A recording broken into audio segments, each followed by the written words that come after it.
Hi, I'm Kevin Eikenberry, and I'm here to help you reach your potential as a leader and a human being. Welcome to Remarkable TV. Today we're talking about successful self-assessment. Are you ready? Let's go. So recently we asked people for questions they wanted me to talk about here, and one of the questions came from Tracy. And Tracy asked, well, Kevin, how can I be more successful at assessing myself? It's a great question, and I know there's been a lot of research done about self-assessment, so I thought I'd share a little bit of it with you. This is just part of the 39-page research report, and good news, I'm not reading it all. You saw some orange. I'm going to read a little bit of this to you because it's really important to set us up for success. Here's the title of the research paper, Flawed Self-Assessment. And here's a little bit selected from the summary. In general, people's self-views hold only a tenuous to modest relationship with their actual behavior and performance. The correlation between self-ratings of skill and actual performance in many domains is moderate to meager. Indeed, at times, other people's predictions of people's outcomes prove more accurate than a person's self-predictions. In addition, people overrate themselves. On average, people say they are above average in a skill, which defies statistical possibility, overestimate the likelihood they will engage in desirable behaviors and achieve fortunate and favorable outcomes, furnish overly optimistic estimates of when they will complete future projects. That's not been you ever, has it? And reach judgments with too much confidence. And one more statement. The act of self-assessment is an intrinsically difficult task, and they enumerate a number of obstacles for reaching truly truthful self-impressions. So here's the thing. We're going to talk about successful self-assessment, but maybe we're not because it's hard. Okay? So I think it's still a great question, and I think knowing some of that information, and you don't have to read the 39-page research report to know that it's hard. And so I think we always want to start with that caveat. Self-assessment's extremely valuable, except that we're not very good at it, okay? But given that, what are some questions? So again, knowing that that's challenging is useful.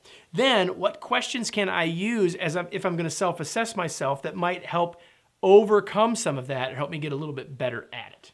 Okay, so I've got 4 questions for you. The first of those questions is, what patterns do I see in my results?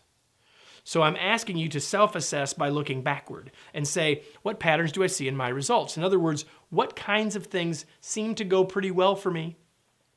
Like if there's a situation, if you have a deja vu moment about something that goes wrong more than once, chances are there's a blind spot there of yours. There's something that you're doing or not doing that's leading to that deja vu, oops moment. So what patterns do I see in my results, both positive and negative, that might give me a clue of where I'm just trying to get out of my own head a little bit, okay? Second question is, what feedback do I get? I mean, people may give you actual feedback. Hey, can I give you feedback? And then you ought to listen to that. And if you get patterns in that, there's maybe a clue about either what you're doing really well. Like if a lot of people tell you you are a really good public speaker, but you think you're awful at it, guess what? They're right. Of course, the opposite could be the case. Now, when I say, what feedback do you get? It's not only just when people actually say, let me give you some feedback. It's just the things that people say. Like if there are jokes that people make, things they say in jest, and that consistently get said that you don't listen very well, then maybe you ought to listen to that as an example, right? Like if I have a friend that often tells me in certain situations that I interrupt, guess what? He's right. And so I can say, well, I'm a really good listener. I know that in some situations I am. In others, he's exactly right. If I keep getting that feedback, I ought to listen to that and recognize that.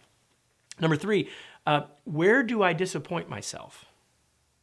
Now, I'm not asking a deep psychological question here, and I'm not asking this question for you to get into a place of shame.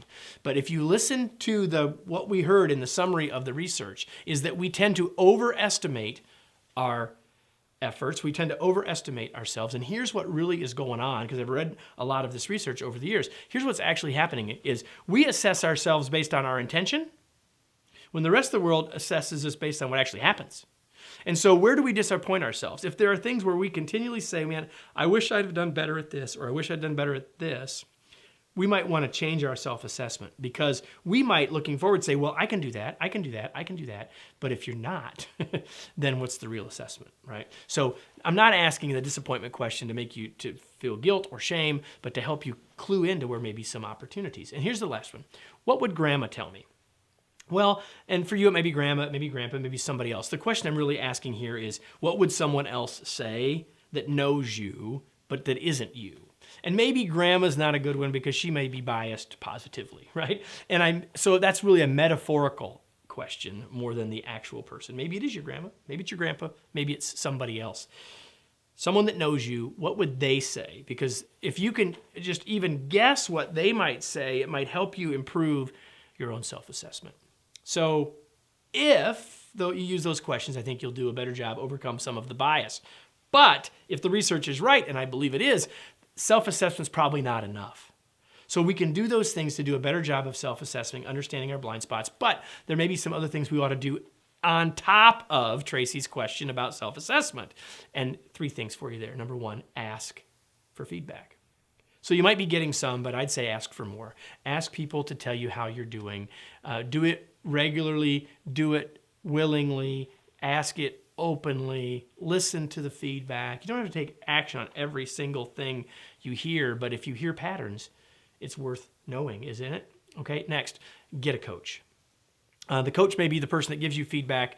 I'm mentioning that more broadly, but getting a coach who gives you that extra perspective that you're not going to get yourself. You can't see it all yourself. So a coach will help you provide the perspective and give you an assessment that you can't get yourself. It's intrinsically difficult. We read that a few minutes ago. And the third one is consider a 360 assessment, especially if you're a leader. One of the most powerful tools possibly in your toolkit is to get assessment feedback from everybody around you on the same questions, anonymously learning how you're doing from their perspective. Extremely powerful. So 4 questions to ask yourself and 3 things to do on top of that.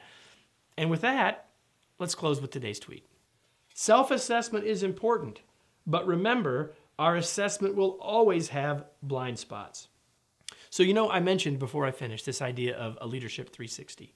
If that's something you've thought about or something you're wondering about, would like to learn more about, we can schedule a mini consult with you to talk to you about what that looks like and provide you with some resources in your thought process related to 360 assessments. If you're interested in that, click on the link here and we'll take care of you. Thanks so much. I'll see you on the next episode of Remarkable TV.